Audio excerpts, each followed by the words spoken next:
Hello mga friends, ito guys, ano po ito, ginisang giniling tapos nilagyan ko ng patola.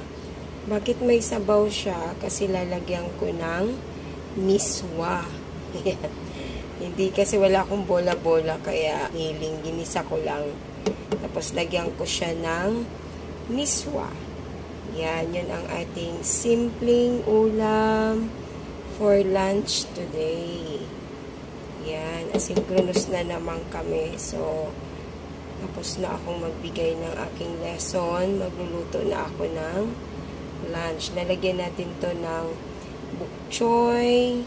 Ito naman, napakasimple lang guys. Ginisa ko lang yung giniling sa unting mantika, bawang, sibuyas. Tapos nilagyan ko ginisa ko rin muna yung patola bago ko nilagyan ng sabaw. Para doon natin lutuin ang miswa. Tapos lagyan natin ng iba pang ricado, bok choy, siling green. Okay, pakuluin muna natin ito ng unti. Ito ang ating miswa. Masarap tong miswa eh. Kahit sardinas, masarap din ito.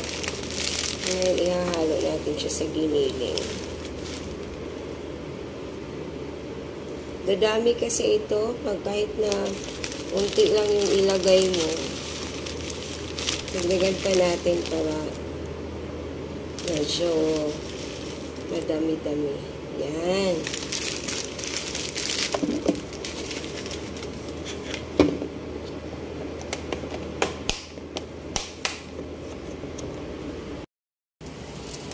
Yan, ang kulo na. Ang bango. Ilagay ko na tong ano ha.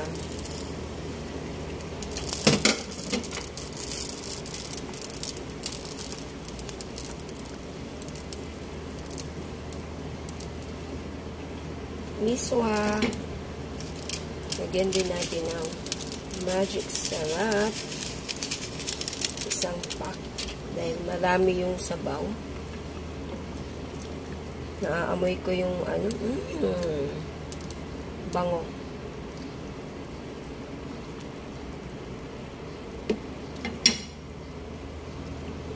Lagay natin yung green chili.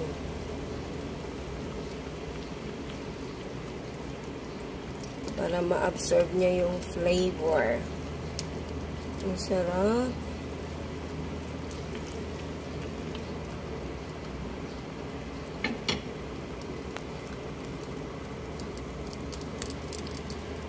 Unti lang. Pakuloy natin ng unti.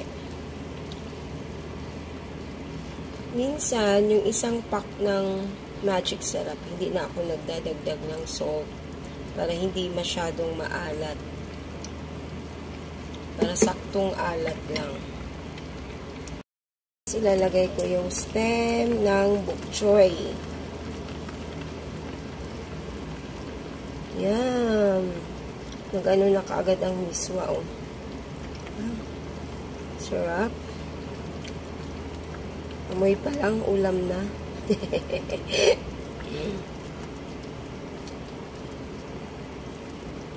There. Tapos, ilagay ko itong bell pepper. Pampabango yan, guys. Pampabango. Nilagyan ko na rin pala yan ng paminta. Yan. Dahil lutong-luto na yan, ilalagay ko na rin yung dahon ng bok choy. Gusto ko may gulay talaga. Ganun lang. And then, takpan natin din, patayin na. Tadang! Okay, patay na.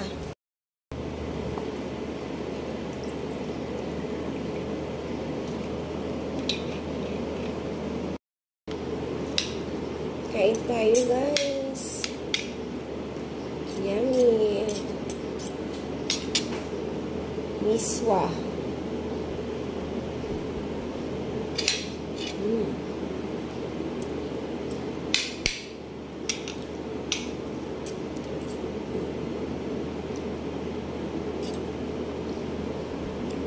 Sarap ng patola.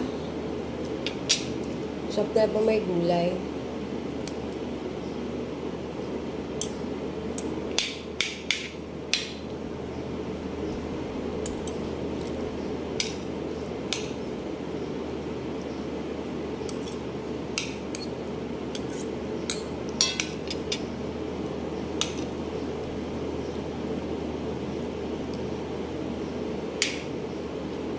Ang patola sa palengke, 3 piraso, 20 pesos.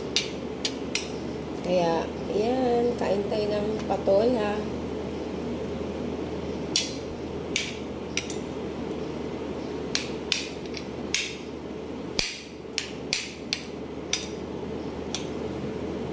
Piling.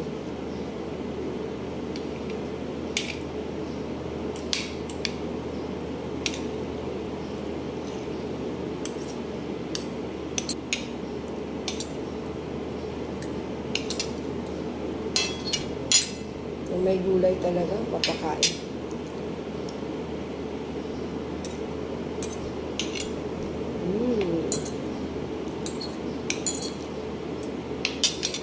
Daming rice.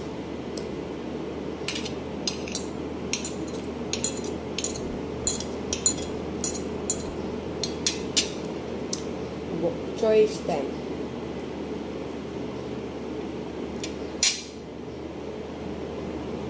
Mas malasang bok choy kaysa pet chai.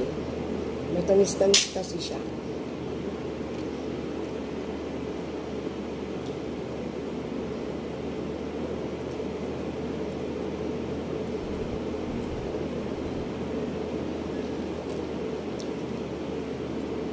Mango juice.